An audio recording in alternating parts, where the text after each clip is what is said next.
Pemirsa, hari ini umat muslim merayakan Hari Raya Idul Adha 1441 Hijriah. Dan bagaimana persiapan sholat Idul Adha di Surabaya?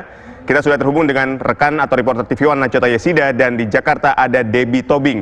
Pertama kita akan menuju Surabaya terlebih dahulu. Nachota Yesida, bagaimana persiapan di sana dan bagaimana penerapan protokol kesehatan yang diberlakukan di sana?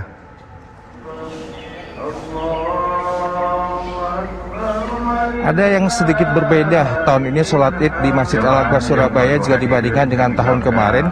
Jika tahun kemarin di Masjid Al-Akbar Surabaya sholat id bisa mencapai 40.000 jamaah atau masyarakat yang mengikuti sholat id, pada tahun ini hanya maksimal sekitar 5.000 jemaah saja yang boleh mengikuti. Itu pun mereka harus terdaftar berdaftar secara online begitu, kemudian karena jika kuota sudah habis 5.000 maka sudah tidak bisa mengikuti ataupun juga mendaftar lagi untuk sholat id di Masjid Al-Akbar Surabaya. Dan berbicara mengenai protokol kesehatan, tentunya juga sudah dilakukan oleh pihak Masjid Al-Akbar, di mana pada kemarin Kamis 30 Juli ini dilakukan pembersihan kemudian penyemprotan disinfektan di sekitar Masjid Al-Akbar. Dan ketika akan masuk di pagi hari ini pun juga kalau dilihat di belakang saya ini, kemudian masyarakat harus masuk ke bilik disinfektan, kemudian juga diperiksa suhu badan dan diberikan kantong plastik begitu untuk tempat sepatu ataupun juga sandal, karena biasanya ketika akan sholat id ataupun juga selesai sholat id ini akan bergerumbul untuk mencari sandal. Ini alternatifnya adalah diberikan kantong plastik, kemudian dimasukkan sandal dan sepatu dan diletakkan di dalam begitu atau di dekat shelf. Dan untuk shelf pun juga diberlakukan berjarak begitu, tidak seperti biasanya, jaraknya cukup aman sekitar 1 meter lebih. Dan juga nanti akan dilakukan ataupun dimulai sholat id di Masjid Al-Akbar Surabaya pada pukul 6 pagi atau sekitar kurang lebih 20 menit lagi.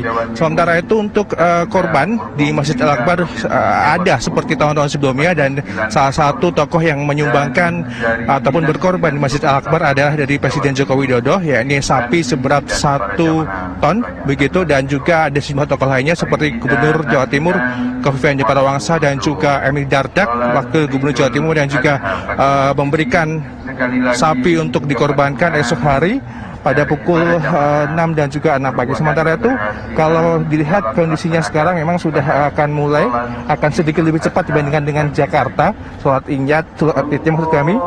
Dan memang ini sangat berbeda sekali. Jika tahun-tahun sebelumnya ini kemungkinan sudah penuh sekali, tahun ini sepertinya memang dibatasi yang bisa saya sebutkan di awal tadi, sehingga memang tidak begitu padat. Namun ini adalah salah satu alternatif untuk memberikan rasa aman kepada masyarakat ataupun juga warga di sekitar untuk sholat id, namun tetap aman menjaga protokol kesehatan ataupun juga protokol COVID-19 agar tidak terjadi hal yang tidak diinginkan. Kami kembalikan ke Jakarta. Baik, terima kasih Nachota Yesida mengabarkan langsung dari Masjid Al-Akbar Surabaya, Jawa Timur. Dan selanjutnya kita akan menuju ke Jakarta, ada Debbie Tobing dari Masjid Al-Azhar. Selamat pagi Debbie. Bagaimana kondisi atau persiapan pelaksanaan sholat Idul Adha di sana? Bagaimana juga dengan protokol kesehatan yang diterapkan di sana?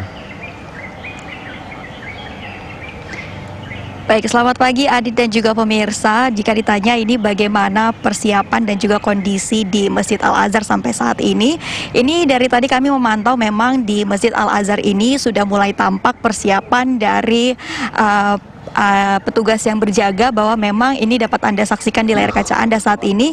Ini adalah tempat nantinya diadakan sholat id hari ini, yang mana memang ini sholat id hari ini yang dilakukan di Masjid Al-Azhar ini sudah dalam seizin dari Pemprov DKI Jakarta, yang mana memang dengan syarat harus tetap menerapkan protokol kesehatan di tengah pandemi sebagaimana yang kita ketahui.